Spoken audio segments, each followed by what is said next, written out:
अपना, वो आता है वॉलेंट्री एंड अदर कंट्रीब्यूशन। मतलब कि आपको जो भी डोनेशंस मिले हैं उसकी डिटेल आपको इस सेक्शन में बतानी है। सबसे पहले क्वेश्चन है कि क्या आपको फॉर्म 10 BD फाइल करना है? तो यस आप करेंगे, नहीं है मतलब आप रिक्वायर्ड नहीं है 10 BD, मतलब ATG में आपका रजिस्ट्रेशन नहीं है तो आप नो सिलेक्ट करेंगे। और आपका रजिस्ट्रेशन है और आपने फाइल किया है 10 BD, तो 10 BD में कितने डोनेशन आपने बताए आपको वो चीज बतानी है।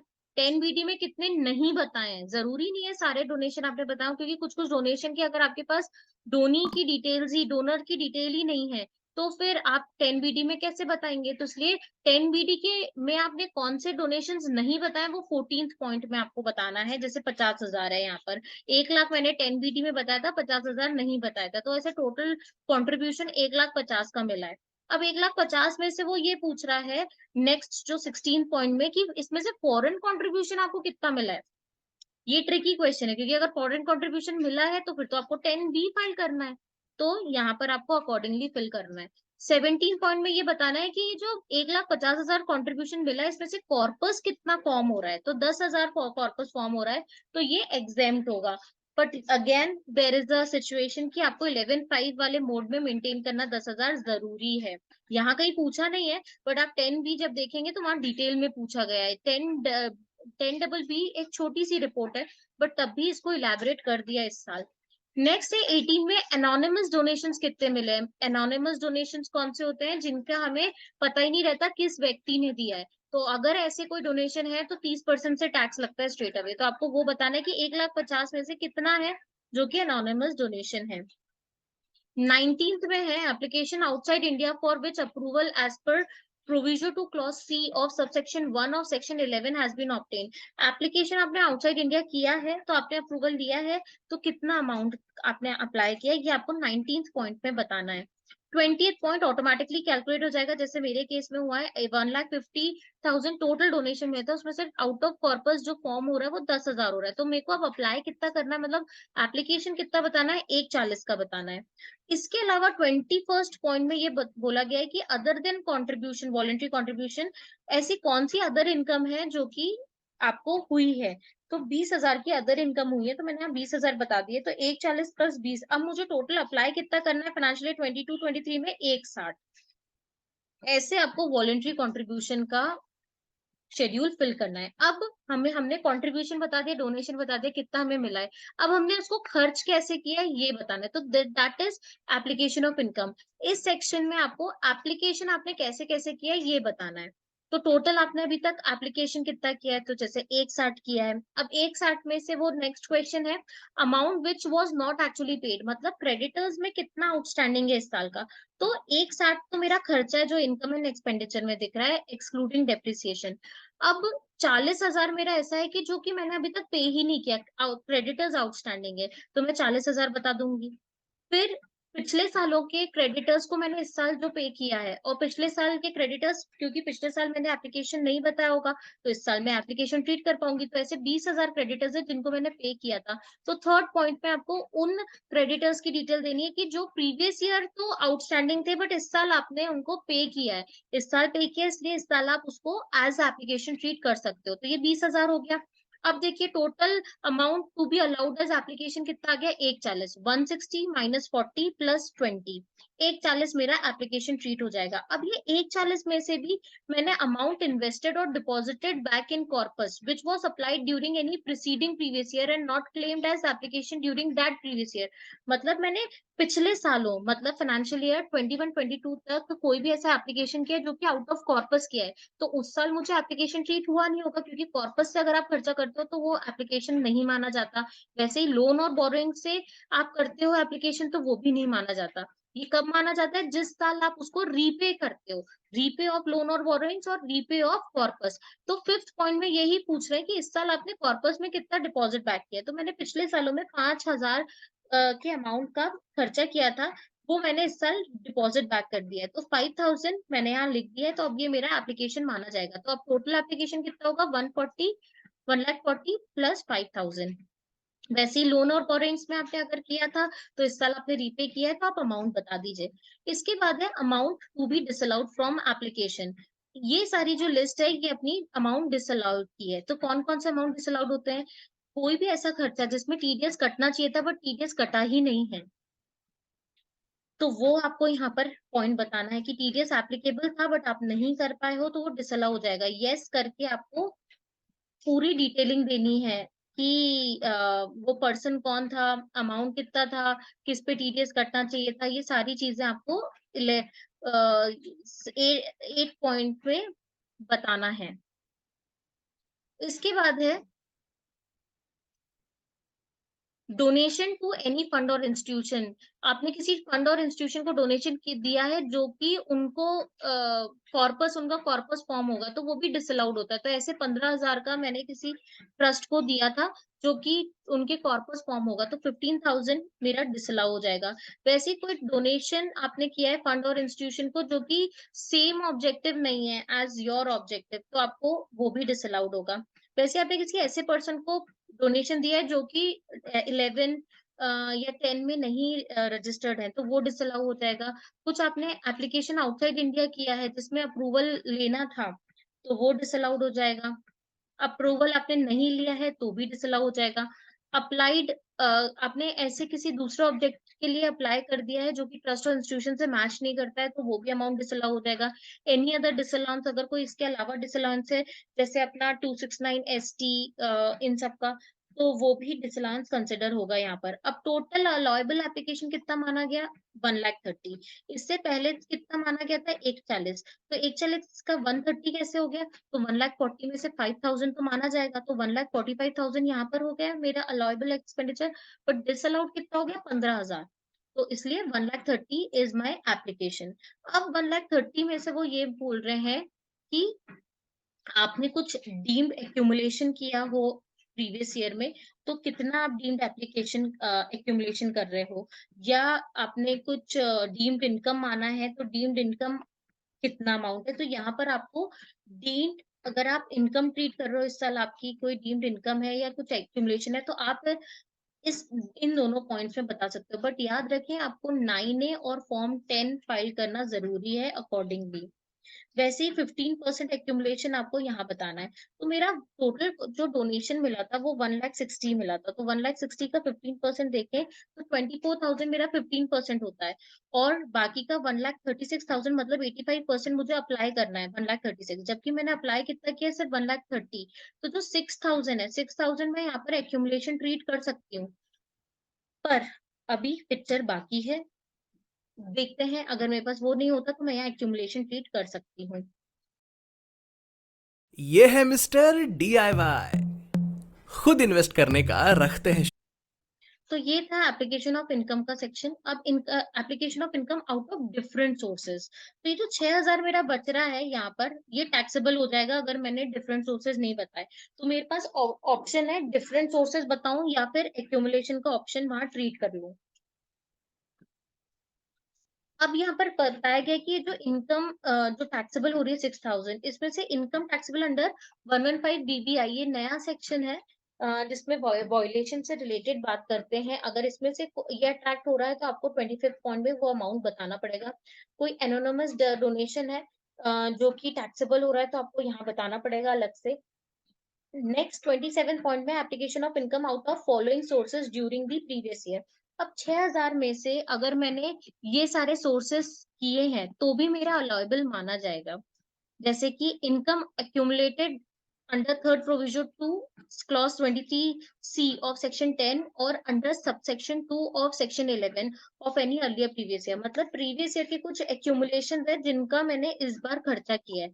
तो कितना किया है? तो 3,000 किया है। पिछले सालों का एक्यूमुलेशन मेरा 3,000 था जो कि मुझे इस साल खर्चा करना था, तो मैंने 3,000 और खर्चा कर दिया, तो ये मेरा ट्रीट हो जाएगा एप्लीकेशन। वैसे ही income of earlier previous year up to 15% accumulated और सेट अपार्ट, पिछले सालों के जो मेरा 15% है वो भी एप्लीकेशन माना जाता है। तो उसमें से मैंने 3,000 का खर्चा किया, तो ऐसे मेरा सब कुछ सेटल हो गया, किसी पे भी टैक्स नहीं लगेगा। नेक्स्ट है डीम्ड इनकम। कोई डीम्ड इनकम ट्रीट हुई थी, उस साल नहीं रिसीव हुई थी बट अब इस साल रिसीव होगी, इस साल रिसीव होगी, तो जैसे मैंने आपको एक्यूमुलेशन वाला पॉइंट बताया, वैसे ही डीम्ड इनकम वाला भी एक क्लॉज होता है कि जिस साल रिसीव नहीं हुई है, तो उस साल आपके पास ऑप्शन होता है कि मैं डीम्ड एप्लीकेशन ट्रीट कर लूं, बट जिस साल रिसीव होगी उस साल आप खर्चा बता दोगे। तो ऐसा कोई केस है तो आप बी पॉइंट में बता दोगे। ये सब पिछले सालों की बात कर रहे हैं। अगर करेंट ईयर में आपका कोई एक्यूमुलेशन या डीम्ड इनकम है तो आपको एप्लीकेशन ऑफ इनकम वाले सेक्शन में बताना है, जो मैंने इससे पहले समझाया था। कोई कॉर्पस से आपने खर्चा अप्लाई किया है, बोरोड फंड से किया है, तो आपको यहाँ लिखना है, या कोई और अदर है तो आप वैसे बता सकते हैं।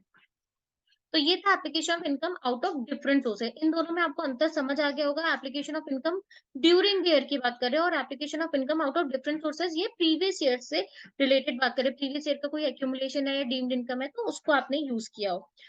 फिर है पर्सन रेफर टू इन 13(3), ये स्पेसिफाइड पर्सन की बात करते हैं।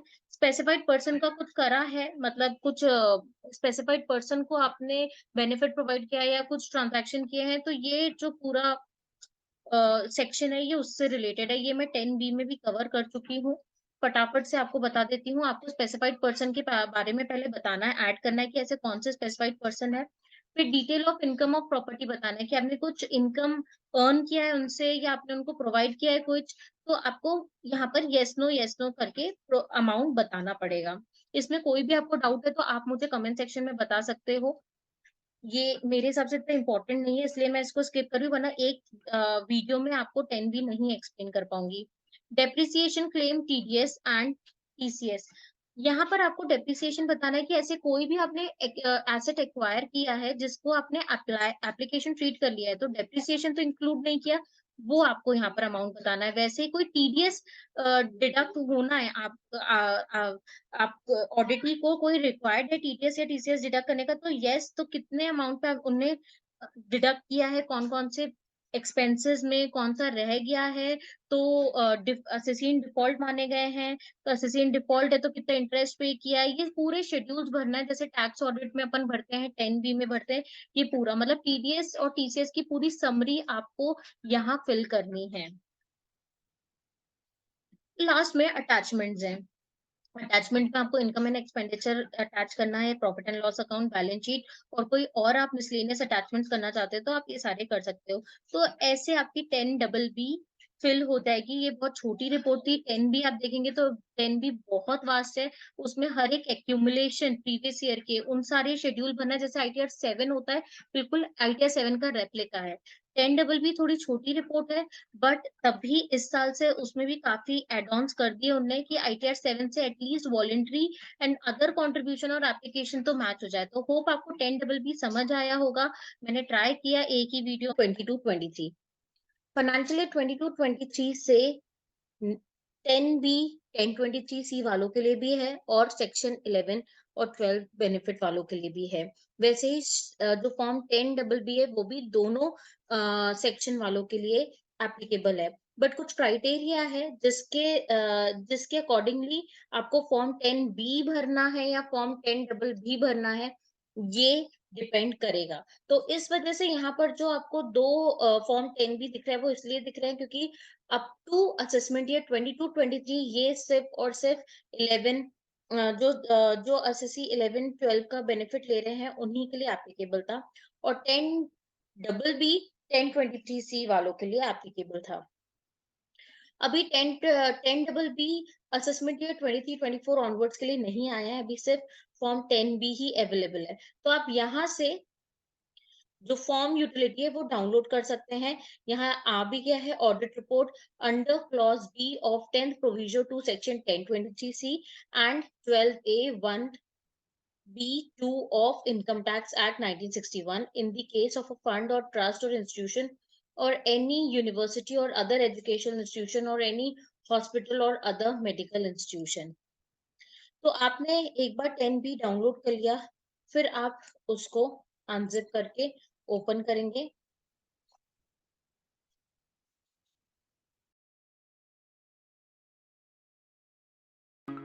सर्च पे आसानी से जानो सीए बनने के लिए क्या पढ़ें? 12वीं के बाद सीपीटी परीक्षा को पास करना होता है। गूगल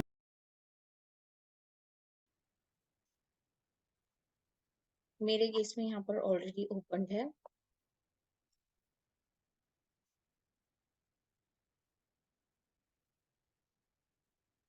यहाँ पर जब आप फाइल नाउ पे क्लिक करेंगे तो आपके पास 3 ऑप्शन आएंगे, import prefill data, import Jason and continue without prefill. अगर आपको प्रीफिल नहीं इंपोर्ट करना है तो आप थर्ड ऑप्शन के थ्रू स्टार्ट हो जाइए फॉर्म फिल करना। इंपोर्ट जेसन भी आप कर सकते हो अगर आपने प्रीफिल डेटा वाली जो जेसन फाइल है वो डाउनलोड कर लिया है, और डाउनलोड का भी यहाँ पर ऑप्शन आता है। तो अब ये डाउनलोड कैसे करना है, तो मैंने टैक्स ऑडिट रिपोर्ट के लिए जो प्रीफिल जेसन फाइल है उसको कैसे डाउनलोड करते हैं ये बताया था, तो उसी के अकॉर्डिंगली आपको ये प्रीफिल डेटा भी मिलेगा। उसके लिए आपको क्या करना है, एसएससी का लॉगिन करना है और सीए असाइन करना है फॉर्म 10B के साथ। सीए के लॉगिन में जब वो पेंडिंग एक्शन में आ जाएगा कि आपको असाइन किया गया है एक फॉर्म 10B, तो वो एक्सेप्ट करेगा। जैसे ही वो एक्सेप्ट करेगा तो उसके बाद उसको अपलोडिंग की ऑप्शन आएगा कि अपलोड जेसन। जब वो अपलोड जेसन में क्लिक करेंगे तो वहां पर आपको ऑफलाइन यूटिलिटी और prefilled data Jason and upload करने का ऑप्शन, ये तीनों चीजें आएंगी जैसे मैंने टैक्स ऑडिट रिपोर्ट में बताया था। इंस्ट्रक्शन भी है 10B फाइल करने का, तो अपन फटाफट से उसके इंपॉर्टेंट पॉइंट्स देख लेते हैं। Through notification number 7/2023, assessment year 23-24 onwards री नोटिफाई किया गया है फॉर्म 10B। अब ये एप्लीकेबल जो एग्जिस्टिंग है वो है existing form 10B is available on portal and is applicable till assessment year 22-23 only. For filing up to assessment year 22-23, Form 10B is available on e-filing portal and can be assigned to CA through e-file income tax form. File income tax form, person not dependent on any source of income, वहां form 10B आपको दिख जाएगा। तो कहाँ login आपको करना है, जैसे मैंने आपको बताया था, ई फाइल पे जाना है इनकम टैक्स फॉर्म में, फाइल इनकम टैक्स फॉर्म, वहां पर जो 3 टैब है उसके जो टैब में person not dependent on any source of income है, वहां पर आपको फॉर्म 10B होगा। आपको फॉर्म 10B असाइन करना है सीए को। सीए के पास जब असाइनमेंट पहुंच जाएगा तो उसके पास ऑप्शन है टू एक्सेप्ट और रिजेक्ट। यहाँ पर जब असाइन होगा तो tax payer can assign form 10B assessment year 23-24 onwards to CA. CA can check the assignment for your action tab. तो जब सीए लॉगिन करेगा तो फॉर योर एक्शन टैब में उसको वर्क लिस्ट में ये असाइनमेंट मिलेगा, वो एक्सेप्ट और रिजेक्ट दोनों कर सकता है। एक्सेप्ट करेगा तो उसके बाद उसको अपलोड करने का ऑप्शन आएगा जेसन। जहां अपलोड करने का ऑप्शन आता है जेसन, वहीं पर आपको प्रीफिल्ड डेटा डाउनलोड करने का भी ऑप्शन आएगा, क्योंकि ये जो रिपोर्ट फॉर्म है ये सीए फिल करते हैं, तो इस वजह से सीए लॉगिन में ही आपको प्रीफिल्ड डेटा भी मिलेगा। अब एप्लीकेबिलिटी क्या है फॉर्म की,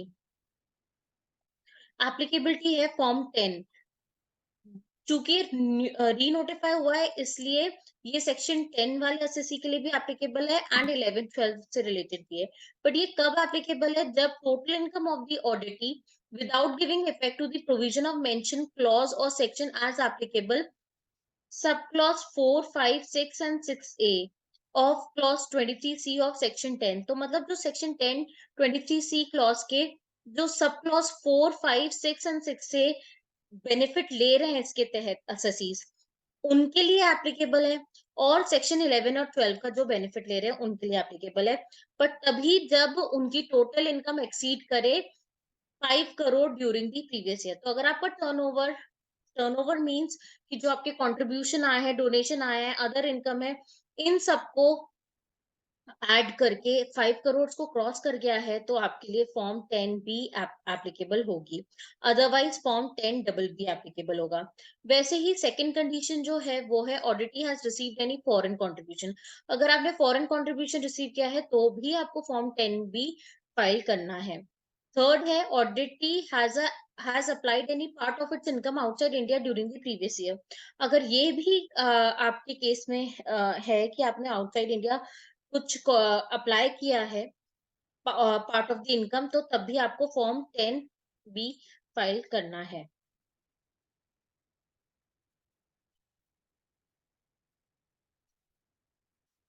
डीएससी के थ्रू ही ये फॉर्म फाइल होगा। जब सीए फिल कर देगा तो जेसन अपलोड होगा थ्रू डीएससी ऑप्शन, कहाँ पर, सीए लॉगिन में। देन उसके बाद वो एसएससी के पास पहुंचेगा और ऑडिटी के पास। ऑडिटी को एक्सेप्ट करना पड़ेगा थ्रू डीएससी। ईबीसी ऑप्शन भी अवेलेबल है। जैसे ही वो एक्सेप्ट होगी उसके बाद ही फॉर्म 10B फाइल मानी जाएगी। तो ये इंपॉर्टेंट इंस्ट्रक्शन थे। अब हम 10B में आ जाते हैं। 10B में मैंने आपको बताया था आप जैसे ने इंपोर्ट करके भी काम चालू कर सकते हैं, अदरवाइज आप विदाउट प्रीफिल्ड से भी काम चालू कर सकते हैं। अब इस बार हम जब 10B की बात करें तो 10B बहुत ही वास्ट है।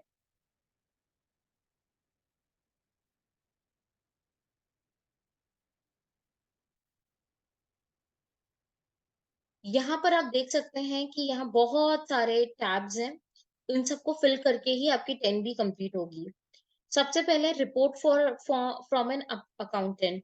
तो जो बेसिक रिपोर्ट होती है कि जिसमें क्वालिफिकेशंस बताया जाता है, चार्टर्ड अकाउंटेंट क्वालिफिकेशन बताता है और बैलेंस शीट की डिटेल, उन सब की डिटेल, बेसिक जो प्री फिल्ड रहता है सारी चीजें, वो दिस इज दैट रिपोर्ट।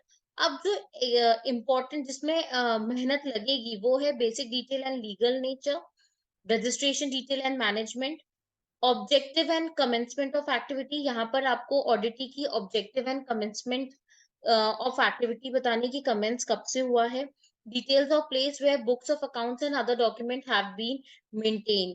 तो प्लेस की डिटेल बतानी है जहाँ पर बुक्स ऑफ अकाउंट्स मेंटेन किया है, क्योंकि इसके रिगार्डिंग जो रूल है 17AA, वो भी नोटिफाई किया गया है और वो अगस्त 2022 से एप्लीकेबल है, जिसमें बताया गया है कि कहाँ-कहाँ एक एनजीओ, ट्रस्ट, इंस्टीट्यूशन अपनी बुक्स मेंटेन कर सकते हैं और उन्हें कौन-कौन सी बुक्स मेंटेन करनी है। Advancement of general public utility के लिए अलग ही शेड्यूल बनाया गया है। Business undertaking and business incidental to objective से रिलेटेड भी अलग ही बनाया गया है। टीडीएस ऑन रिसीट्स, यहाँ पर आपको जो भी रिसीट हुई है डोनेशन, उसमें टीडीएस डिडक्ट हुआ है, उसकी जानकारी देनी है। Voluntary contribution and income to be applied, जो हम आईटीआर 7 में देखते हैं वो ही यहाँ पर है, बट इसमें भी काफी डिटेलिंग है जिसमें सीए को काफी मेहनत करनी है। एप्लीकेशन ऑफ इनकम, अप्लाई कहाँ-कहाँ किया आपने, कैसे किया है। डिटेल ऑफ सेक्शन 115 बीबीआई, अगर कोई वॉयलेशन आपने किए हैं तो जो मैक्सिमम रेट से टैक्स देना पड़ेगा, वो सेक्शन के लिए भी अलग एप्लीकेबिलिटी है। Detail of other income and capital asset, application of income out of different sources, जो हम एप्लीकेशन ऊपर बताएंगे कि कहाँ का अप्लाई किया गया है, उसके सोर्सेज क्या रहे हैं। एग्जैक्टली आईटीआर 7 में भी ऐसे ही दिया जाता है, हम डिटेल ऐसे ही देते हैं। 13 subsection 10 and 22nd provision to section 1023C, ये नया सेक्शन आया है from 1st April 2022। Want to maximize profit probability and minimize risk in option strategies? Presenting the all-new Detail of expenditure incurred for religious purpose and person referred to in section 13 subsection 3 related party से related है। Details of specified violation, जो specified violation है उनकी अलग ही detail बतानी है। जब आप ये सारी चीजें फिल कर देंगे तो ये जितने भी शेड्यूल है, schedule corpus DI, schedule DA, deemed application, schedule SPA, schedule H, schedule TDS disallowance, schedule 269SS, ये सारी चीजें एक्टिवेट हो जाएंगी। तो अब हम एक एक करके चेक करते हैं कि क्या है शेड्यूल के अंदर।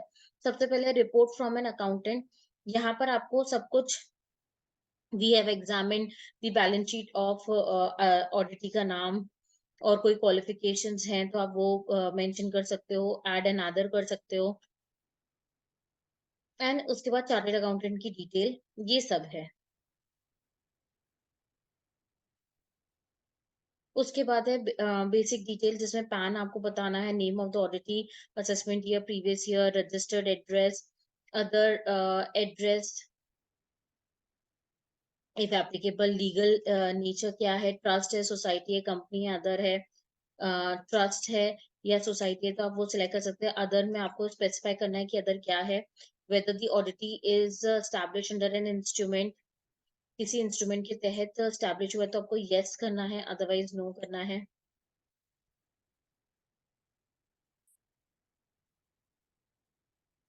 देन है रजिस्ट्रेशन डिटेल एंड मैनेजमेंट।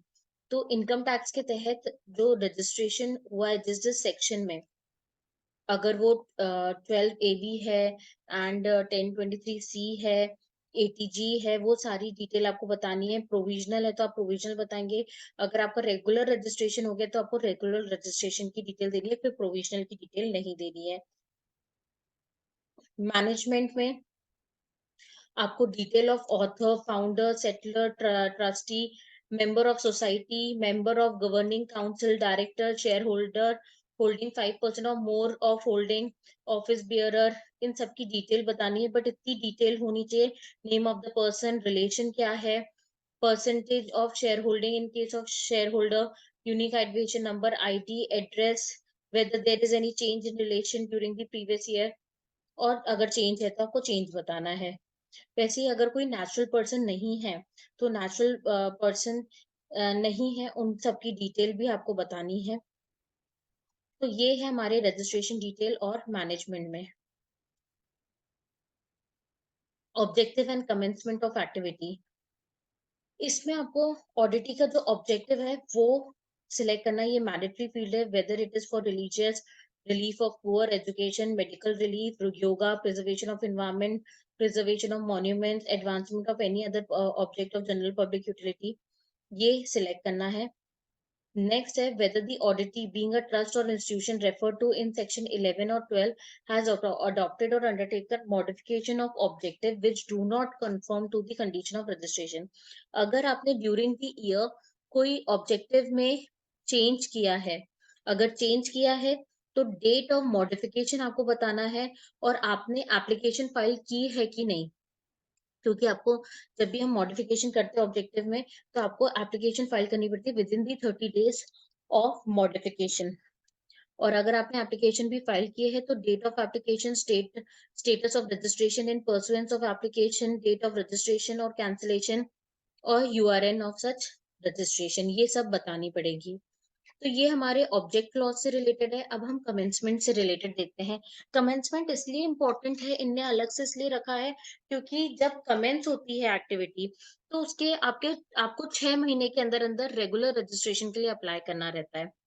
तो उसको ट्रैक करने के लिए भी उन्होंने फॉर्म 10B में कमेंसमेंट ऑफ एक्टिविटी की कॉलम बनाया है, पॉइंट बनाया है, जहां पर whether the auditee has been granted provisional registration or provisional approval, whether activity have commenced during the previous year।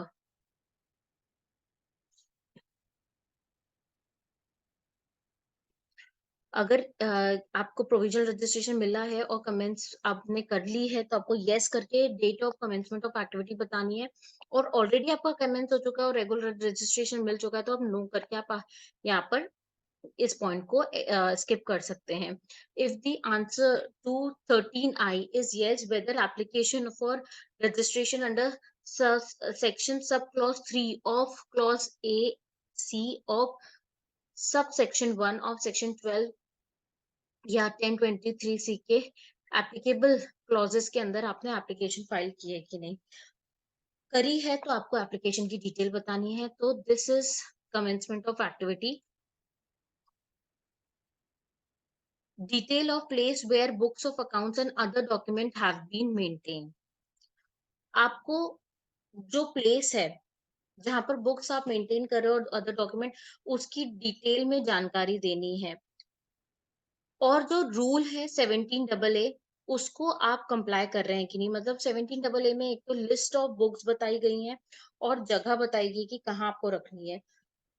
और अगर आप उस जगह में नहीं रख रहे हैं, दूसरी जगह में रख रहे हैं, तो फिर उस केस में प्रोसीजर क्या है, कैसे आप असेसिंग ऑफिसर को इन्फॉर्म करें, वो सारी चीजें रूल 17AA में दी हुई है।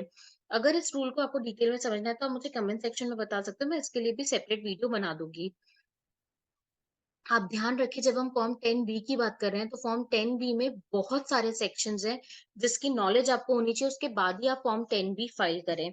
उन सेक्शन में आपको कोई भी डाउट है, क्योंकि मैं ड्यूरिंग दी वीडियो पॉइंट को एक्सप्लेन कर सकती हूँ बट सेक्शन को भी एक्सप्लेन किया तो वीडियो बहुत ही लंबा हो जाएगा। तो जिसपे भी आपको डाउट है आप मुझे कमेंट सेक्शन में आराम से बता सकते हैं।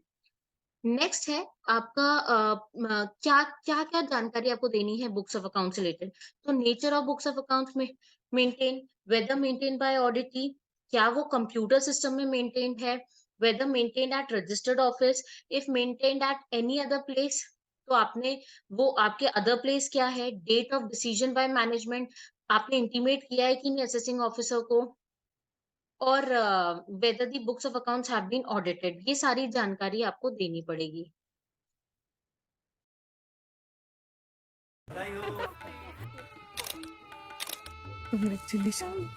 पहले पैसे के आशीर्वाद लो।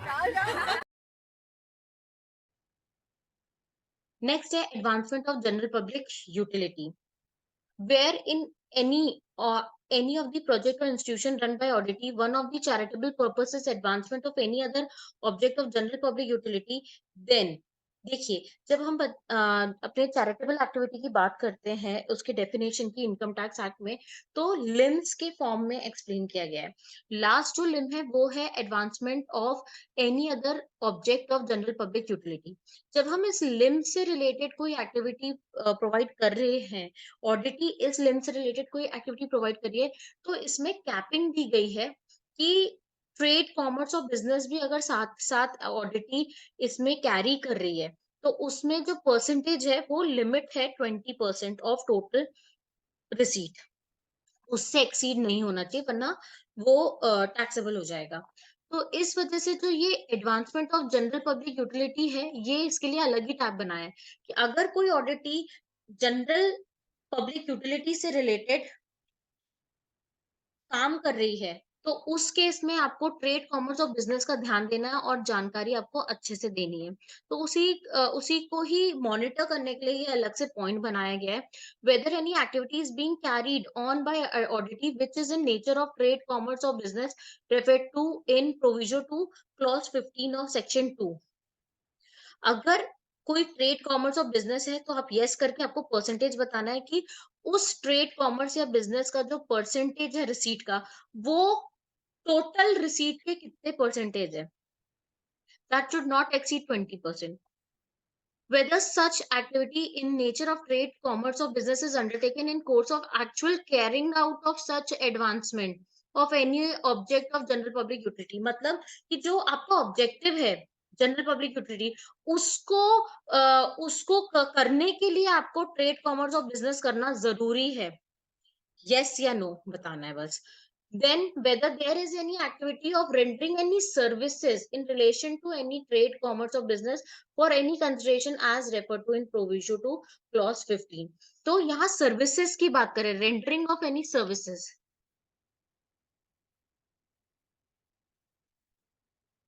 और A पॉइंट में आपका activity is being carried out by the ऑडिटी।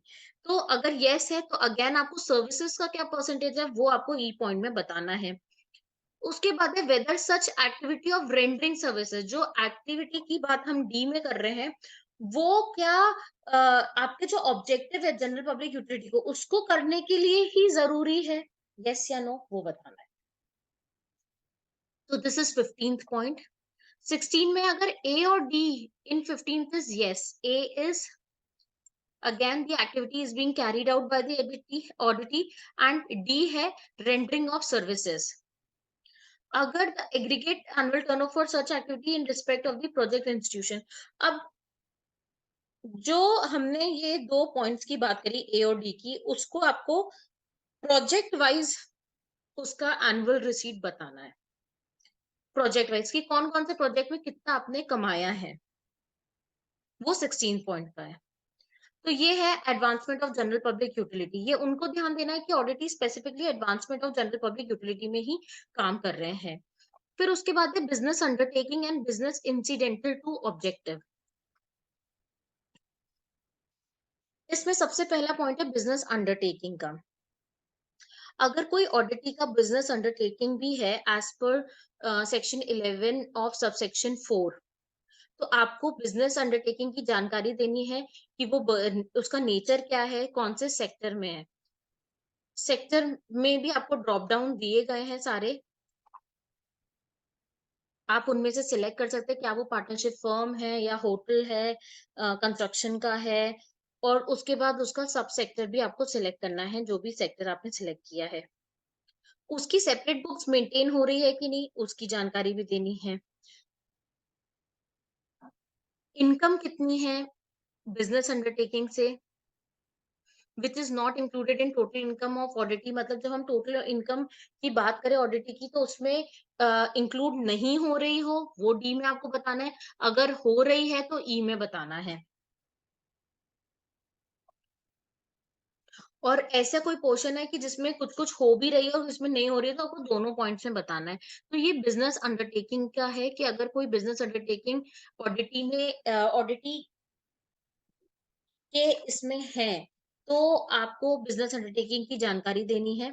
फिर बिजनेस इंसिडेंटल टू ऑब्जेक्टिव्स, ये भी कई कई जगह पर होता है कि आप कोई आप कोई स्टडी से रिलेटेड स्कूल रन कर रहे हैं, तो स्कूल में मेस भी होता है, हॉस्टल भी होता है, ट्रांसपोर्टेशन, तो ये सारी चीजें भी बिजनेस इंसिडेंटल को ऑब्जेक्टिव मानी जाती है। उसकी जानकारी आपको देनी है 18th पॉइंट में। Whether the auditee has any income being profit and gain from any business as referred to in 7th provision to clause 23C of section 10 or subsection 4A of section 11 as the case may be। इसके बाद आपको again business का nature, sector, सब sector बताना है, separate books maintain हो रहा है कि नहीं, और जो ऑब्जेक्टिव अटेन करने के लिए ही क्या ये बिजनेस इंसिडेंटल जरूरी है, whether the business is incidental to the attainment of objective of the oddity, if yes या no है, उसके बाद प्रॉफिट कितना उस बिजनेस से, ये आपको जानकारी देनी है। तो ये हमारा business undertaking and business incidental to objective है। उसके बाद लास्ट में आपको टीडीएस ऑन रिसीट का भी शेड्यूल है। ये लास्ट मैंने इसलिए कहा कि इस वीडियो का लास्ट शेड्यूल है।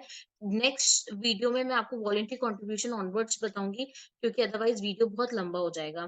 टीडीएस ऑन रिसीट की हम बात करें तो जितने भी रिसीट हुई है ऑडिटी को, तो उसमें से कितना टीडीएस कब कब डिडक्ट हुआ है as per section 194C JHQ। अब जब हम टीडीएस शेड्यूल की बात करते हैं, तो name of the deductor, TAN of the deductor, amount on which tax has been deducted at source, amount of tax deducted, section, ये सारी चीजें तो कॉमन है क्योंकि ये टैक्स ऑडिट से रिलेटेड भी होती है, और इसमें भी नॉर्मल है। बट जो कैटेगरी ऑफ इनकम और रिसीट है, यहाँ पर वो एडिशन है कि जो इनकम और रिसीट जिस पर टीडीएस कटा है, वो किस कैटेगरी को बिलोंग करती है, whether it relates to trade, commerce और बिजनेस, और activity of rendering of any service in relation to trade, commerce of business, या कुछ अदर है तो आप अदर स्पेसिफाई करके स्पेसिफाई दी नेचर। तो ये बहुत जरूरी है और ध्यान से इसको भरना है, क्योंकि यही आपके जो हमने अभी तक शेड्यूल देखा advancement of general public utility का या बिजनेस अंडरटेकिंग का, business incidental to the objective का, उससे को रिलेट होगा। income receipt in column 7 and 8, which is from business incidental to attainment of the objective of the auditee, जो मैंने अभी आपको समझाया। whether separate books of accounts have been maintained for activity, ये लास्ट वाला कॉलम। तो जो कैटेगरी है दैट इज वेरी इंपॉर्टेंट। तो अब जब जो भी ऑडिटर ऑडिट कर रहा है, तो उसको इस पे ध्यान देना है कि जितना भी टीडीएस कटा है रिसीट का, वो किस फॉर्म में कटा है, और वो जो इनकम है वो क्या किस कैटेगरी की है। तो होप अभी voluntary contribution and income applied वाले शेड्यूल में हम देखेंगे। आईटेड 7 अगर आपने देखा है, तो वॉलंटरी कंट्रीब्यूशन की जो हमें डिटेल देनी रहती है कि डोमेस्टिक कंट्रीब्यूशन कितना है, फॉरेन कंट्रीब्यूशन कितना है, टोटल कंट्रीब्यूशन, और डोमेस्टिक और फॉरेन में भी हमें कॉर्पस अदर देन कॉर्पस कितना है, ये सारी चीजें बतानी रहती है। बट यहाँ पर जो वॉलंटरी कंट्रीब्यूशन एक ऑडिट रिपोर्ट में बताना है, वो सबसे पहले तो हमें ये क्वेश्चन में है कि जो सेक्शन 13 सबसेक्शन 10 जो है, जो इसी साल से एप्लीकेबल है, अगर आप कोई वॉल्यूशन करते हैं तो आपकी जो इनकम है वो कैसे कंप्यूट की जाएगी कि टोटल जितना भी इनकम है माइनस एक्सपेंडिचर इस साल कितने हुए हैं, और जो डिसअलाउड एक्सपेंडिचर है उसको हटा के उसमें 30% से टैक्स कैलकुलेट होगा। अगर ये एप्लीकेबल है तो आपको यस करना पड़ेगा, अदरवाइज नो करना पड़ेगा। ये तभी है जब कोई वॉल्यूशन आपने किया हो। Whether auditee has filed form number 10 BD for previous year मतलब फाइनेंशियल ईयर 22-23, तो आपने अगर फॉर्म 10 BD फाइल किया है तो उसमें कितना टोटल डोनेशन आपने बताया वो आपको यहाँ बताना है 22 में। यहाँ 21 में आप यस करेंगे तो 22 का जो कॉलम है वो एक्टिवेट हो जाएगा। अगर आप रिक्वायर्ड नहीं थे फॉर्म 10 BD फाइल करने के लिए, आपने फॉर्म 10 BD में कुछ डोनेशन नहीं बताए, उन डोनेशन की जो जानकारी है वो आपको 23 में बतानी है। मतलब कि आपको जो टोटल डोनेशन मिले उसमें से कुछ आपने फॉर्म 10 BD में बताया और कुछ में नहीं बताया, कुछ नहीं बता पाया फॉर्म 10 BD में, क्योंकि आपके पास इंफॉर्मेशन नहीं थी डोनर्स की। तो इस वजह से वो जो जिनके इंफॉर्मेशन आप नहीं बताया वो 23rd में कवर होंगे, जिनकी आपने इंफॉर्मेशन 10 BD में बताया वो 22nd पॉइंट में कवर होंगे। वैसे ही अगर आप लाइबल ही नहीं है फॉर्म 10 BD फाइल करने के लिए, तो पूरा का पूरा डोनेशन आपको 23rd पॉइंट में ही बताना है। अब इसमें भी काफी बाइफिकेशन है। डोनेशन रिसीव बाय फंड और ट्रस्ट और institution of the auditee which is approved under clause B of subsection 2 of section 80G, 100% कितना है, 50% कितना है। उसके बाद डोनेशन में भी कैश डोनेशन एक्सीड 22,000 रुपीज कितना आया है।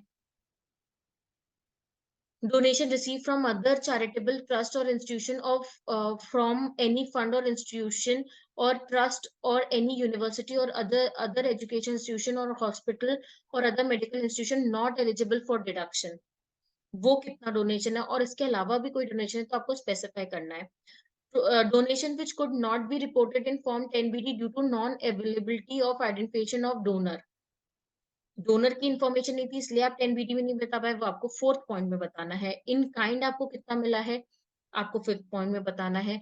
एनोनिमस डोनेशंस कितने थे वो आपको 6th पॉइंट में बताना है। इसके बाद कोई और आपके वॉलंटरी कंट्रीब्यूशन है जो कि फॉर्म 10 BD का पार्ट नहीं है तो आपको 7th पॉइंट में बताना है। ऐसे 8 पॉइंट में सारा डोनेशन ऐड होकर आपका टोटल डोनेशन आ जाएगा 23rd पॉइंट में जो आपने रिपोर्ट किया है। जैसे ही 23rd वाले में आप बताएंगे तो जो टोटल वॉलेंट्री कंट्रीब्यूशन है वो आपको 24th पॉइंट में आ जाएगा। वो कहाँ से बनेगा, 22 + 23, तो 24 में आ जाएगा। अब इसके बाद जो 24 में आपने टोटल कंट्रीब्यूशन बताया उसमें से आपको बाइफरकेट करना है कि उसमें से फॉरेन कंट्रीब्यूशन कितना है और voluntary contribution forming part of corpus कितना है। मतलब 24 में आपको पूरा का पूरा बताना है including corpus including foreign contribution. इसमें से आपको बाइफरकेट करना है foreign contribution in 25th point और voluntary contribution forming part of corpus 26th में। कॉर्पस में भी बाइफरकेट करना है रेनोवेशन रिपेयर से रिलेटेड कितना है और अदर देन रेनोवेशन रिपेयर से रिलेटेड कितना है। Voluntary contribution required to be applied automatically calculate हो जाएगा ऐसे। अब इनकम टू बी अप्लाइड में आपको बताना है income other than voluntary contribution आपने कितना रिसीव किया है फाइनेंशियल ईयर 22-23 में। इनकम अप्लाइड आउटसाइड इंडिया कितना रहा है। तो 27 में जो टोटल वॉलंटरी कंट्रीब्यूशन है other than corpus and foreign contribution वो वाला अमाउंट 27th में दिखेगा। 28 ऐड हो जाएगा और 29 क्योंकि ये इनकम आउटसाइड इंडिया अप्लाई की है तो अब अप्लाइड ऑलरेडी हो चुकी है इसलिए उसको माइनस करके जो इतनी आपको अब इनकम अप्लाई करनी है इस साल वो आ जाएगी। इसी का ही 85% हम आगे देखेंगे। तो ये voluntary contribution and income to be applied का शेड्यूल था। अब एप्लीकेशन ऑफ इनकम, ये बहुत टीडियस वाला शेड्यूल है। क्योंकि एप्लीकेशन ऑफ इनकम में आपको ITR 7 में तो रेवेन्यू और कैपिटल का बाइफर्केशन करके सिंपल साट है, बट यहाँ पर जो ऑडिटर को मेहनत करनी है वो ये करनी है कि हर एक कंट्रीब्यूशन, हर एक डोनेशन, हर एक एप्लीकेशन में आपको बाइफर्केट करना है, इलेक्ट्रिक फॉर्म में कितना है और अदर देन इलेक्ट्रॉनिक फॉर्म में कितना है। इलेक्ट्रॉनिक फॉर्म मतलब कि एज पर रूल 6 AABA जो इलेक्ट्रॉनिक मोड बताए गए वो है credit card, debit card, net banking, IMPS, UPI, RTGS, NEFT, भीम। इन सब के थ्रू कितना डोनेशन अप्लाई हुआ है और अदर देन इलेक्ट्रॉनिक मतलब कैश, आपको हर एक पॉइंट में बाइफर्केट करना है। अब हम एक एक करके देखते हैं। Total amount applied for charitable और religious purpose in India during the previous year. सबसे पहले है कंट्रीब्यूशन और donation at to any other person during the previous year. कोई डोनेशन आपने किसी पर्सन को किया है तो इलेक्ट्रॉनिक फॉर्म में कितना है, अदर देन इलेक्ट्रॉनिक फॉर्म में कितना है, ये बताना है। नेक्स्ट है ऑब्जेक्टिव वाइज एप्लीकेशन आपने कितने की है।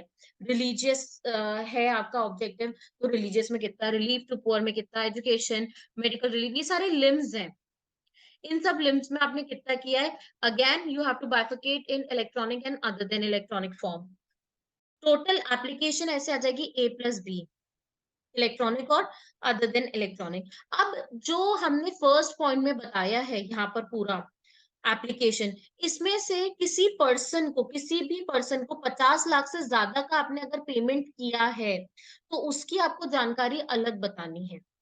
Detail of application out of 1A and 1B resulting in payment in excess of 50 lakhs during the previous year to any person, इसकी जानकारी आपको अलग बतानी है। और क्या देना है, name of the person to whom amount paid और credited, PAN of such person, amount of application, amount, mode of application again in electronic mode, other than electronic mode, TDS अगर काटा है आपने तो whether any TDS has been deducted और किस section के तहत डिडक्ट हुआ है, ये चीज बतानी है। तो ये हमारा सेकंड पॉइंट है। थर्ड है amount which was not actually paid during the previous year, मतलब फाइनेंशियल 22-23 में आपने एक्चुअली में जो ऊपर हमने देखा फॉर ये अपना 1A और 1B में, इसमें से आपने एक्चुअली पे नहीं किया, मतलब वो क्रेडिटर्स में आउटस्टैंडिंग होंगे, वो कितना अमाउंट है आपको वो बताना है, क्रेडिटर का अमाउंट। नेक्स्ट फोर्थ पॉइंट में है amount actually paid during the previous year which accrued during any earlier previous year but not claimed as application. इसका ये मतलब है कि पिछले सालों में जो क्रेडिटर्स थे उसको आपने इस साल फाइनेंशियल 22-23 में पे किया है तो आपको उसकी जानकारी देनी है, क्योंकि जब पिछले सालों में क्रेडिटर्स होंगे तो आपने क्रेडिटर के टाइम पे एप्लीकेशन नहीं क्लेम किया था, तो इस वजह से इस साल जब आपने उनको एक्चुअली पे किया है तो आप एज एन एप्लीकेशन ट्रीट कर सकते हो, तो आपको वो बताना पड़ेगा फोर्थ पॉइंट में। तो ऐसे total amount to be allowed as application आ जाएगा 31(1)(c) का, जो कि हमने अभी देखा ये वाला पॉइंट है। नेक्स्ट माइनस करेंगे उसमें से 3 क्योंकि इस साल कोई क्रेडिटर है तो वो एप्लीकेशन नहीं माना जाएगा, और ऐड करेंगे फोर्थ वाला पॉइंट क्योंकि पिछले सालों के जो क्रेडिटर थे उनको आपने इस साल पे किया है तो एक्चुअल पेमेंट बेसिस पे ही एप्लीकेशन माना जाता है। तो ये फिफ्थ में आपका टोटल एप्लीकेशन अलाउड आ जाएगा अमाउंट ऑटोमेटिकली। उसके बाद आपको जो फिफ्थ पॉइंट में टोटल एप्लीकेशन अलाउड है उसका बाइफर्केशन करना है, रेवेन्यू में रेवेन्यू एक्सपेंडिचर कितना है और कैपिटल एक्सपेंडिचर कितना है। नेक्स्ट जो हमारा 7th पॉइंट है वो है अमाउंट इन्वेस्टेड और deposited back in corpus which was applied during any preceding previous year and not claimed as application. अगर आपने पिछले सालों में कॉर्पस के थ्रू कुछ खर्चा किया है तो इस साल अगर आपने कॉर्पस में वापस पैसे डाल दिए हैं तो इस साल आप एप्लीकेशन मान सकते हैं। तो वो अमाउंट आपको बताना है कि कितना आपने कॉर्पस में डिपॉजिट बैक किया है, उतना आप एप्लीकेशन यहाँ पर अमाउंट बता सकते हैं।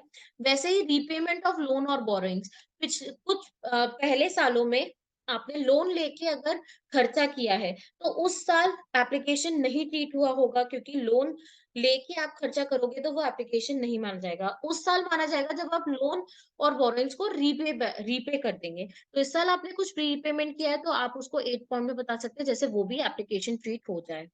तो ये तो एप्लीकेशन वाले पॉइंट्स हो गए 31 के कि कौन से एप्लीकेशन माने जाएंगे कौन से नहीं। अब हम डिसअलाउंसेस देखेंगे कि amount to be disallowed from application, जो ऊपर एप्लीकेशन ट्रीट किया उसमें से क्या क्या चीजें डिसअलाउ होगी और कब होगी।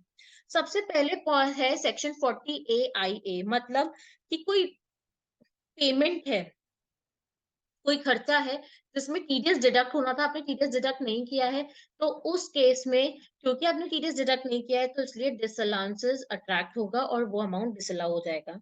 वैसे ही नेक्स्ट जो पॉइंट है वो है 40A(3) and 3A।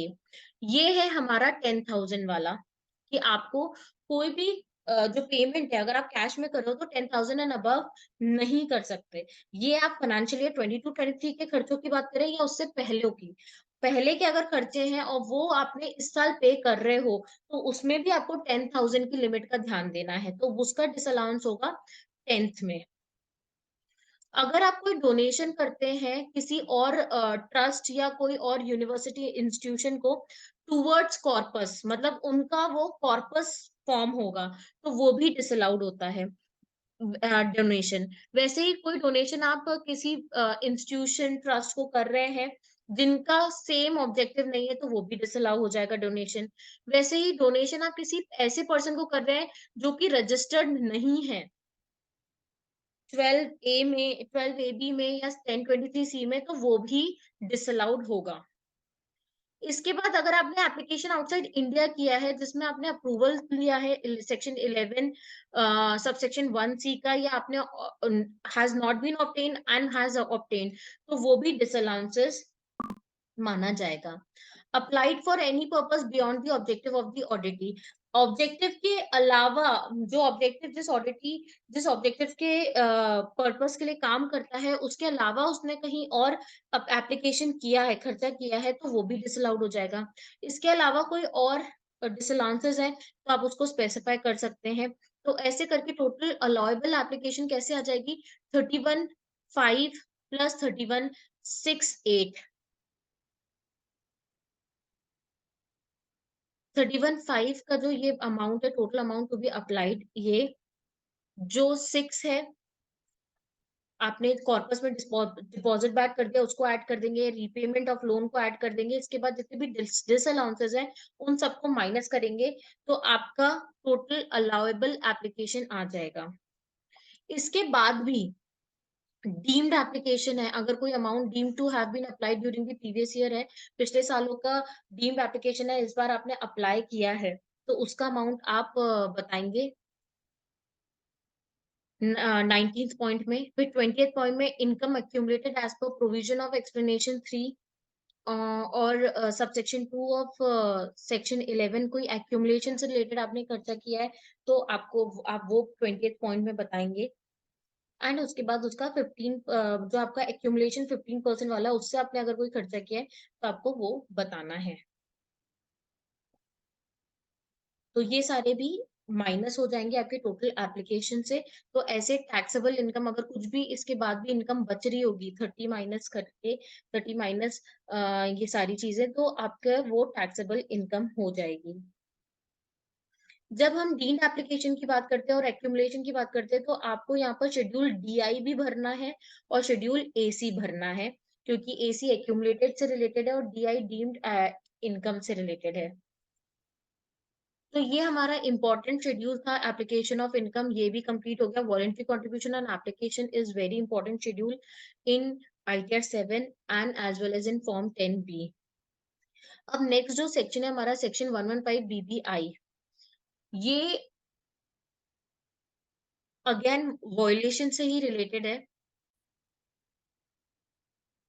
115 BBI section में जो वॉयलेशन बताए गए हैं कि आपने अगर डीम्ड इनकम डीम्ड एप्लीकेशन का बेनिफिट लिया है या एक्यूमुलेशन का बेनिफिट लिया है और आप accumulation within the time period नहीं कर पाते हैं, या डीम्ड एप्लीकेशन का बेनिफिट लिया तो आपने उसको अप्लाई नहीं कर पाते हैं, या जिस पर्पस के लिए है उसके अलावा आप अप्लाई करते हैं, तो 115 BBI अट्रैक्ट होगा और 30% से टैक्स लग जाएगा। तो whether the auditee has any deemed income refer to in subsection 1B of section 11 which is chargeable to tax, तो ये हमारा डीम्ड एप्लीकेशन वाला है। डीम्ड एप्लीकेशन आपने कोई भी सालों में लिया है और जिस साल पैसे रिसीव हुए हैं उस साल अगर आप नहीं अप्लाई कर पाते या उसके नेक्स्ट ईयर नहीं कर पाते तो सेक्शन 11 सब सेक्शन 1B में डीम्ड इनकम माना जाता है और 30% से टैक्स लगता है। तो इसके लिए आपको शेड्यूल DIB सिलेक्ट फिल करना पड़ेगा अगर ये यस है तो। Whether the auditee has deemed income referred to in explanation to third provision to clause 23C of section 10 or subsection 3 of section 11, ये वही है एक्यूमुलेशन का सेक्शन। अगर एक्यूमुलेटेड अमाउंट को आप अलग अलग पर्पस से अलग अलग पर्पस में अप्लाई करते हैं तो अगर यहाँ पर यस है तो आपने कौन सा वॉयलेशन किया है उसके तहत उतना इनकम ट्रीट हो जाएगा। Whether income accumulated is applied for the purpose other than charitable और रिलीजियस पर्पस और सीज टू बी एक्यूमुलेटेड और सेट अपार्ट। जो आपने एक्यूमुलेशन का बेनिफिट लिया है उसको आपने किसी और पर्पस से में अप्लाई कर दिया तो यहाँ यस करके आपको उतना अमाउंट टैक्सेबल करना पड़ेगा। Whether such income accumulated cease to remain invested, वो जो एक्यूमुलेटेड अमाउंट है वो 11.5 में कंपल्सरी इन्वेस्टेड रखना है। अगर 11.5 में नहीं इन्वेस्टेड है तो आपको यस करके अमाउंट बताना है कितना है, वो उस पर 30% से टैक्स लग जाएगा। Whether such income accumulated is not utilise for the purpose for which it is so accumulated और सेट अपार्ट, आप अप्लाई नहीं कर पाए within the time period, तो जितना भी नहीं कर पाए आपको यस करके अमाउंट बताना पड़ेगा। Whether such income accumulated is credited और पेड टू एनी ट्रस्ट और इंस्टीट्यूशन, किसी और ट्रस्ट और इंस्टीट्यूशन को आपने डोनेशन दे दिया एक्यूमुलेटेड अमाउंट का तो उस पे भी टैक्स लग जाएगा। तो ये सारे वॉयलेशन है जिसके तहत आपको 30% टैक्स देना पड़ेगा। तो ए जो पॉइंट है वो डीम्ड इनकम डीम्ड एप्लीकेशन से रिलेटेड है और बी है एक्यूमुलेशन से रिलेटेड। C है whether the auditee has any income which is income not to be excluded from the total income under 21st provision to clause 23C of section 10 or clause C of subsection 1 of section 13 which is chargeable to tax. वैसे whether the auditee has any income which is not to be excluded from the total income under clause B of third provision to section 23C of section 10 or clause D of subsection 1 of section 13. तो अगर ये applicable है तो आपको yes करके amount बताना पड़ेगा। Whether the auditee has any income accumulated or set apart in excess of 15% of the income where such accumulation is not allowed under any specific provision of the act which is chargeable to tax. अगर वो allowed नहीं है accumulation कहीं पे भी तो उस पे भी टैक्स लग जाएगा। Whether the auditee has made any application out of India which is not excluded from total income, तो देन आपको यस करके अमाउंट बताना है। तो इसके अलावा जो लास्ट पॉइंट है वो है एनोनिमस डोनेशन जो कि ऑलरेडी 30% से टैक्स लगता है 115BBC में। तो 115BBI एंड 115BBC हमने इसमें देखा। डिटेल ऑफ अदर इनकम, जब अगर आपने मेरा ITR 7 के ऊपर वीडियो देखा है तो ये जो डिटेल ऑफ सेक्शन 115BBI है ये वहां पर शेड्यूल DIA एंड DA में आपको बताना पड़ता है कि कौन से असेसमेंट ईयर में आपने कितना टैक्स जमा किया है। नेक्स्ट जो शेड्यूल है वो है details of other income and capital asset. Other income की हम बात करें तो whether deemed income is claimed as per clause B of subsection 1A of section 11 and the amount of such deemed application। इस साल अगर आपकी कोई deemed application है तो आपको amount बताना होगा। Income as per explanation 3B to subsection 1 of section 11 case of violation of clause A or B or C or D of explanation 3 to subsection 1 of section 11 read with clause B of subsection 2 of 80G। ऐसी कोई income है तो आपको वो बतानी रहेगी। 80G से ही रिलेटेड आपकी कोई इनकम है तो आपको यहाँ पर बतानी है। 11(4) से रिलेटेड कोई अदर इनकम है बिजनेस से रिलेटेड तो आपको यहाँ बताना है डी पॉइंट में। वैसे ही कैपिटल एसेट ट्रांसफर करके कोई इनकम हुई है तो एज पर सेक्शन 11(1)A को फॉलो करके आपको ये सारे पॉइंट्स फिलअप करने हैं।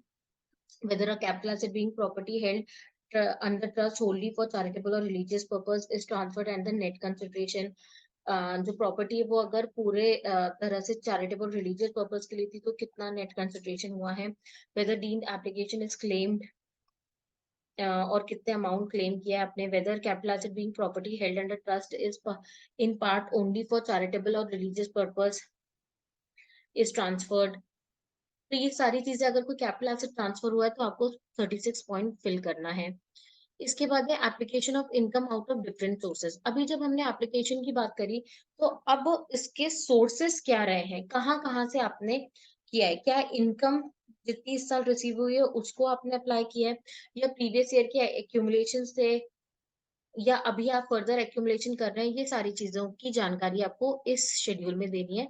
Application of income out of following source during the previous year, income accumulated under third provision to clause 23C of section 10 during any earlier previous year, electronic mode और other mode में कितना है, मतलब accumulated income जो पिछले सालों के हैं उनसे आपने अप्लाई किया है इस साल, कोई डीम्ड एप्लीकेशन हुआ था प्रीवियस इयर्स में वो आपने अप्लाई किया है, अगेन इलेक्ट्रॉनिक मोड में कितना, अदर देन इलेक्ट्रॉनिक मोड में कितना, इन सब के लिए आपको सेपरेट शेड्यूल AC और DI भरना है। Income of earlier previous year की 15% जो आपने एक्यूमुलेटेड करा उससे आपने खर्चा किया है तो कॉर्पस से कितना किया, बोरो फंड से कितना किया, एनी अदर अगर कोई और पर्पस से किया है तो आपको वो स्पेसिफाई करना है। Detail of application resulting in payment और credit in excess of 50 lakhs, तो जो हमने ऊपर पेमेंट्स बताए हैं 37 में, उसमें से किसी पर्टिकुलर पर्सन को 50 लाख से ज्यादा का आपने प्रीवियस ईयर में कोई पेमेंट किया है तो आपको पूरी डिटेलिंग उसकी देनी है, name of the person, pan, application, amount of application, mode of application, electronic, other than electronic, TDS अगर कटा है तो किस सेक्शन में और कितना अमाउंट कटा है, ये सारी जानकारी आपको application of income out of different sources से देनी है। अभी तक आपने देखा होगा कहीं ना कहीं ये सारी चीजें हम आइडिया 7 में भी दे रहे हैं। तो बेसिकली आपको ऑडिट करने के बाद एक कंप्यूटेशन बनाना है जिसमें आपको पूरी डिटेल कंप्यूटेशन होनी चाहिए कि 85% कैसे कंप्यूट हुआ है, और पिछले सालों के एक्यूमुलेशन डीम्ड इनकम से रिलेटेड कितना है, क्रेडिटर्स को माइनस करना है, क्रेडिटर को अगर आपने पे किया है तो आपको वो ऐड करना है, लोन अगर रीपे किया है तो उसको ऐड करना है। ये सब आप पहले से करके रखेंगे तो ये सारे शेड्यूल भरने में आपको आसानी होगी।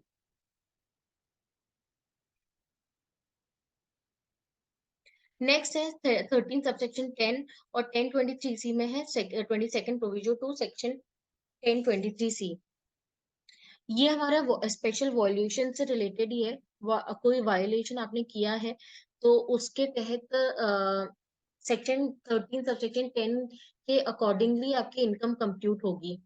तो अगर ये अट्रैक्ट हो रहा हो तो आपको यस करना है, अगर फर्स्ट जो क्वेश्चन है वो यस है तो फिर आपको स्पेसिफाई करना है कि क्या क्यों अप्लाई हो रहा है ये section. specify the reason why the provision of 22nd proviso to clause 23C of section 10 or subsection 10 of section 13 are applicable। क्या provision of proviso to clause 15 of section 2 is applicable, या condition specified in clause A of 10th proviso to clause 23C of section 10 या 12A का कोई आपने violation किया है, मतलब registration से रिलेटेड कोई वायोलेशन है,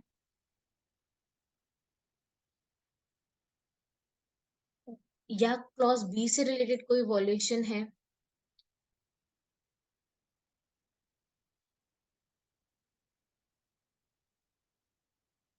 तो जो स्पेसिफिक वॉल्यूशन है वो आपको सेकंड पॉइंट में टिक करना है,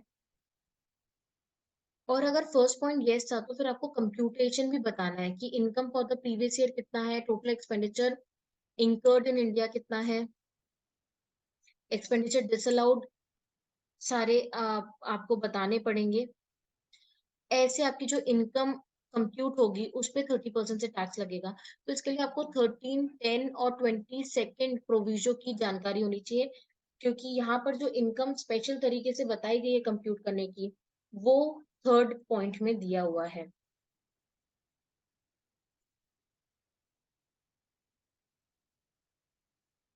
नेक्स्ट जो शेड्यूल है वो है 13(3) से related, specified person expenditure incurred for religious purpose, आपको अलग से बताना है रिलीजियस पर्पस से रिलेटेड अगर कोई एक्सपेंडिचर आपने किया है। उसका परसेंटेज कितना है। और नेक्स्ट है सेक्शन 13(3) के जो पर्सन है उनसे रिलेटेड अगर कोई ट्रांजैक्शंस हुए हैं स्पेसिफाइड पर्सन से रिलेटेड, तो उसकी जानकारी आपको 41, 42 में देनी है। नेक्स्ट है डिटेल्स ऑफ स्पेसिफाइड वॉयलेशन। आपने ये भी नोटिस किया होगा कि अभी तक हम फॉर्म 10B में हर एक सेक्शन के अंदर तो वॉयलेशन देख ही रहे हैं, अगर वो 115 BBI की बात करें या 1310 की बात करें। इसके अलावा भी उनने अलग से एक शेड्यूल बना लिया है स्पेशल वॉयलेशन का, कि कौन कौन से हैं। Whether the auditee has incurred any specified violation as referred to in explanation 2 or explanation to subsection 4 of 12AB, मतलब रजिस्ट्रेशन से रिलेटेड कोई वायलेशन है तो आपको यस करके अमाउंट बताना है। Income of the auditee has been applied other than objective अगर है तो यस करके कितनी इनकम अप्लाई करी आपने।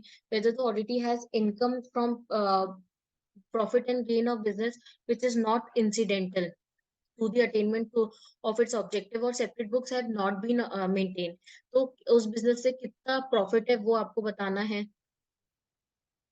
Whether the auditee referred to in A of subsection 1 of section 13 has applied any part of its income from the property held under a trust for private religious purpose, ये भी allowed नहीं है। तो अगर इससे related आपने कोई amount apply किया है तो आपको अमाउंट बताना पड़ेगा। Whether the auditee referred to in clause B of subsection 1 of section 13 has applied any part of its income for benefit of any particular religious committee, particular religious committee और cast के लिए आपने कोई application किया है तो आपको amount बताना है। Whether the auditee has not complied with the requirement of any other law for the time being in force, आपने कोई लॉ का वायलेशन किया है तो आपको वो बताना है।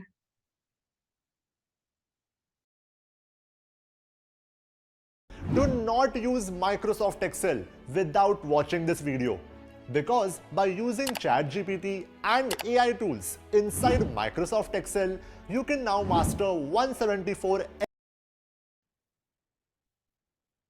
अगर F पॉइंट आप फिल कर रहे हैं तो आपको शेड्यूल अदर लॉ वायलेशन भी फिल करना है। तो ये हमारा 43rd पॉइंट था। 44th में आपको बताना है whether there is any claim of depreciation or otherwise has been made in terms of explanation 1 to clause 23C of section 10। कोई डेप्रिसिएशन का आपने अलाउंस क्लेम किया है, आपको 44th पॉइंट में बताना है। In view of provision of 19th provision to clause 23C of section 10 और subsection 7 of section 11, please specify whether the trust और institution has claim deduction under section 10 other than clause during the previous year. अगर ये provision के तहत आपका कुछ किसी और ट्रस्ट ने अप्लाई किया है, एप्लीकेशन ट्रीट किया है, तो आपको 45th पॉइंट में बताना है। Whether the auditee has taken or accepted any loan or deposit or any sum specified exceeding the limit specified in 269 SS। 269 SS में जो लिमिट है उसके तहत कोई लोन और डिपॉजिट लिया है और अदर देन दैट मोड लिया है तो आपको यहाँ पर वॉयलेशन बताना है और साथ ही साथ 269 SS का शेड्यूल भरना है। वैसे ही 269 ST का कोई वॉयलेशन है तो आपको ये स्पेसिफाई करके 269 ST के शेड्यूल में भी भरना है। 269 ST का जो रीपेमेंट है वो भी अगर अकॉर्डिंग टू दैट सेक्शन नहीं है तो अगेन आपको यहाँ पर अमाउंट बताना पड़ेगा। TDS डिडक्ट होना था बट TDS डिडक्ट नहीं हुआ है, इंटरेस्ट पे किया है, तो वो सारी चीजें आपको बतानी है TDS और TCS शेड्यूल में। तो यहाँ पर एक समरी है स्पेसिफाइड वॉयलेशन की जो कि डिसअलाउंसेस भी अट्रैक्ट करेगी। इसके बाद आपके शेड्यूल्स स्टार्ट हो जाते हैं, बट यहाँ पर आ रहा है प्लीज कंप्लीट पैनल फर्स्ट। तो पैनल फर्स्ट मतलब कि ऊपर के जितने भी मैंने नॉन कंप्लीटेड है वो सबको कंप्लीट करना है, उसके बाद ही आपका ये सारे चीजें एक्टिवेट होंगी। तो होप आपको अभी इस वीडियो में बाकी जितने शेड्यूल थे आपको वो समझ आया होगा। और इसके अलावा कोई स्पेसिफिक डाउट है तो आप मुझे कमेंट सेक्शन में बता सकते हैं, मैं ये शेड्यूल्स भी इसके लिए सेपरेट वीडियो बनाऊंगी। तो तब